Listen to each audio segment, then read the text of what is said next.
E eu fico aqui imaginando, né, o trabalho medonho que tem o magistrado, porque o magistrado é um ser humano, ele está ali É, imbuído da máxima boa-fé, tentando aplicar a justiça ao caso concreto. é, Ele quer buscar extrair a verdade, ele é quer verdade. ali buscando que a justiça seja aplicada, ele está buscando extrair a verdade. E, como eu disse, o juiz normalmente julga por ouvir dizer, então é uma tarefa muito difícil, né? Na verdade, assim, não é um papel fácil, não é um papel muito fácil de ser exercido. Não, é difícil mesmo. E assim, e às vezes eu encontrava com alguns colegas mais novos, mas quando eu pego lá, que eu vejo que uma testemunha disse uma coisa, disse outra, o que é que eu faço? Eu disse, não, você tem métodos. Se o ônus da prova for daquela pessoa, você a prova dividida, você julga contra ele. É isso que diz a jurisprudência. É É, só lembrar. Mas que tem esses momentos em que a pessoa fica em dúvida, não é? sim, é É como eu verdade. digo sempre, não existe advogado sem resposta e não pode existir juiz em dúvida. É, São é duas coisas verdade. que não pode haver. É, Para o advogado sem resposta, é um problema mais grave, porque contra ele sempre é preclusão, né? Então ele tem que responder. é. Não tem jeito. E o juiz tem que julgar. Não pode deixar de decidir. Porque, eu vi uma testemunha, eu vi outra, e elas falaram duas coisas, eu fiquei na dúvida. É uma verdade, né? Mas precisa encontrar o jeito. É verdade. Quer ver uma coisa, doutor Paulo? Essa é uma situação dificílima, dificílima. Aí, vamos criar aqui um caso É, hipotético, né? Que costuma acontecer. sim, O reclamante diz que trabalhava de 8 da manhã às 20 horas, né? Com 2 horas para almoço ou com 1 hora para almoço, mas que era de 8 às 20. De 8 às 20. Aí a reclamada diz que não, que ele trabalhava de 8 às 18 com 2 horas para almoço, que ele não fazia hora extra. Então, percebe que existem duas versões diferentes. claro, Aí houve primeiro a testemunha do autor da ação, no caso do o reclamante. reclamante, né? Houve primeiro a testemunha e diz que o reclamante trabalhava de 8 às 20, né? Que ele também trabalhava. Aí vem a testemunha da parte reclamada e diz que não, que o reclamante trabalhava de 8 às 18. Então, percebe? Aí o juiz se depara com É, duas, exatamente. com duas Versões versões antagônicas. diferentes. É, Com duas versões antagônicas. diferentes. É. Aí tem colegas seus que fazem a cariação e faz pressão e só bota um de frente pro outro. Eu quero saber quem tá mentindo. A gente sabe que isso acontece, É né? Faz a verdade. cariação.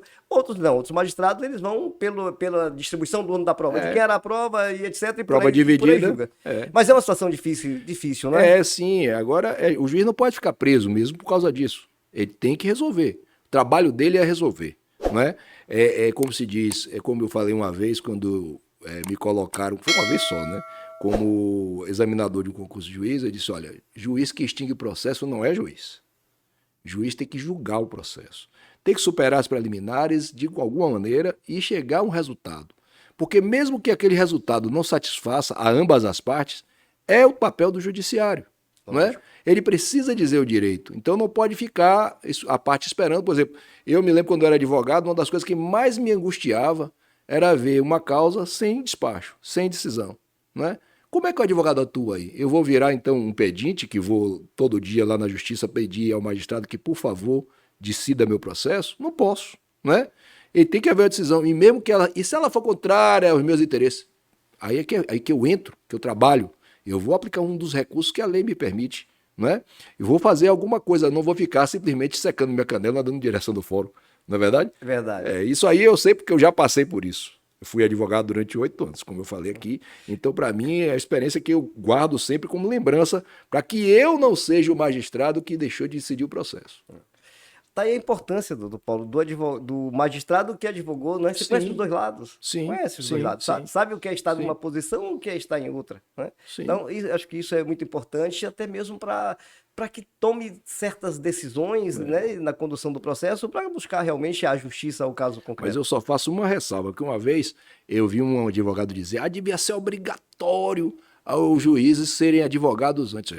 Eu não posso afirmar nem tomar isso como verdade, porque eu tenho vários colegas que não foram advogados e são excelentes magistrados, Sim, sem não é? dúvida. Então, assim, foi uma coisa que, por isso que eu disse no começo da nossa conversa, que foi algo que me ajudou muito a compreender Isso. as dificuldades dos advogados.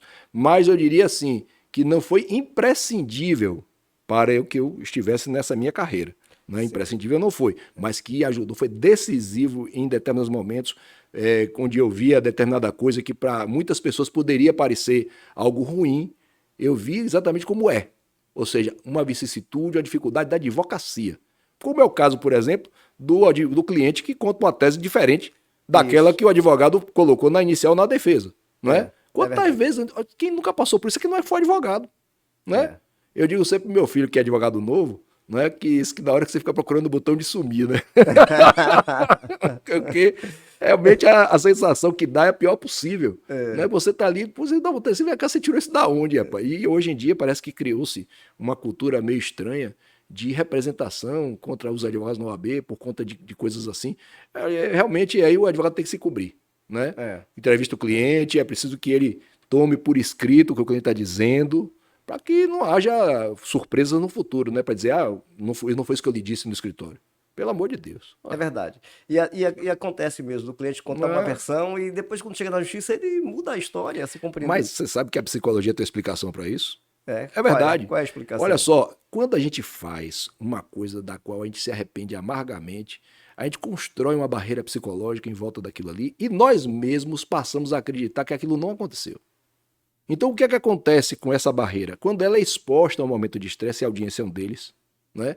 A barreira cai, e aí o cara dando a falar exatamente sobre aquilo que ele deveria ter contado ao advogado, porque é exatamente isso que a parte contrária vai explorar no momento da defesa, ou então na inicial. Né? Ele vai explorar exatamente aquilo de errado que o seu cliente fez.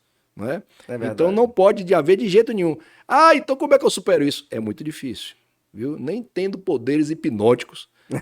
Porque assim, expor a pessoa a um estresse, e nem todo estresse consegue fazer com que a pessoa liberte esse segredo. Né? E é um segredo que é libertado, assim, às vezes, no momento mais inconveniente, que é a audiência. Não é? Exatamente. Pois é. Não, isso que é uma coisa que acontece, eu costumo observar muito, é assim, ó. Para ser testemunha no processo ou preposto, né? O autor não tem jeito porque é ele mesmo que tem que ser, certo? Ele. Mas, por exemplo, testemunha e preposto, principalmente. É preciso que seja uma pessoa que saiba lidar com estresse e saiba como lidar sob pressão, como agir sob pressão. Porque, às vezes, numa audiência surge situação de pressão, né? De um estresse maior. E tem gente que não tem esse preparo. E sabe o que acontece? Essa pessoa, ela entra num nervosismo tal, que se perguntar o nome do pai ou da mãe, ela não sabe mais. É verdade. Ela não vai saber, porque ela tá no sob capaz de não saber nem o endereço de casa. Não sabe, não sabe. Quer ver coisa? E o preposto que de repente começa a desandar, não sei informar, não sei informar, não sei informar. Isso aí que é a verdadeira derrota do advogado de empresa, viu? Acabou a defesa. Porque você dizer que não sabe, dizer que não sabe até é possível, mas depois que você tem uma explicação para isso, né? Eu não sei por quê, porque o cara não foi empregado. Eu posso até dizer isso. Isso, né? Mas já sabe que se a time disser que foi, acabou. Acabou.